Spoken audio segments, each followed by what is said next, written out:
Hi, this is John Kanellopoulos from our center here in Athens, Greece, the Laser Vision Ambulatory Surgery Center. This is the recap of a patient who had cornea transplants, and this is one of our favorite subjects. We can see here a pristine transplant, very good cell counts. It was done in 1991, so we're looking at 30 years. Look at the amount of astigmatism this patient has. I was taught rather, that this is ectasia on the graft, which is not correct. We're seeing a significant protrusion here. We're seeing the cornea being thinner here. Remember, the Pentacam shows just 9 millimeters of the central cornea. The step here between upper and lower cornea is almost 30 diopters. 37.2 here, 67.8 here. 30 diopters in essence. The topographic astigmatism of the Pentacam is 9 diopters, and we can see why. We can see here that this is the edge of the actual graft, and this is the edge of his cornea, and the in-between is stretched host cornea from continuous rubbing all these years. So it is a mistake to look at this and say, okay, I'm going to use topo-guided to treat this, at least in my opinion.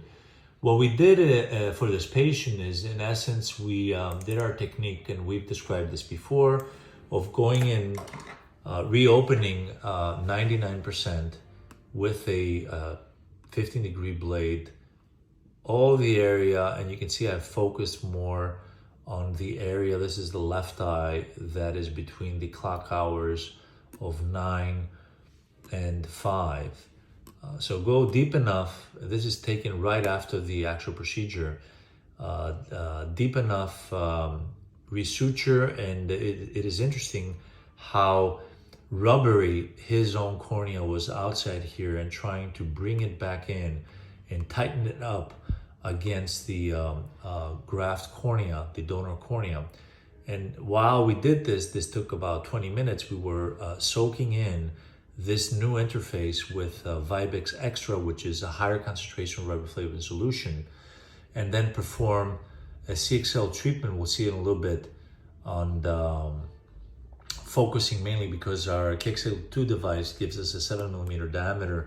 So the KXL II device treatment was focused eccentrically to the cornea over this area here to mainly cross-link this part of the graft-host interface.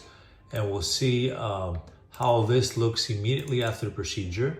We'll see some, this is the 6 o'clock position here pictured before and right after, and you see the hyperreflectivity here represents the cross-linking performed. And we're gonna see some more images here. This is the 5 o'clock position, 4 to 5 o'clock position before and after, and see how we bunched up the host tissue against the graft. And we'll leave those sutures in as long as possible until they become loose.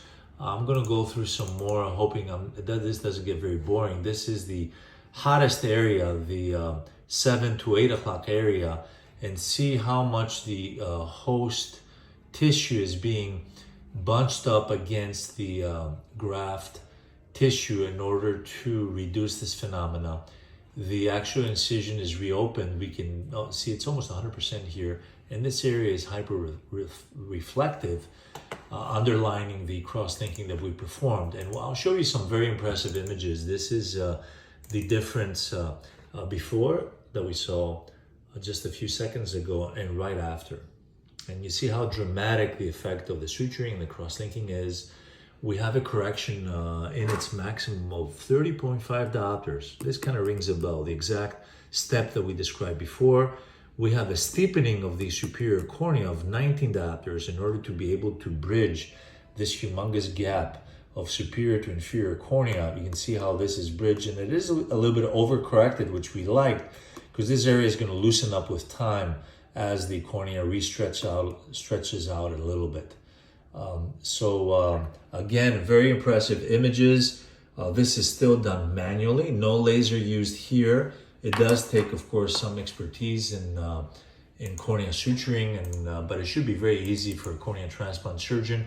We're going to see some differences in the pre and post and what the difference achieved in placidodystopography, which is very much though imperfect because the surface is not lean enough to get nice images with the placidodystopography. But I think sticking with the difference achieved here and how the actual case looks after the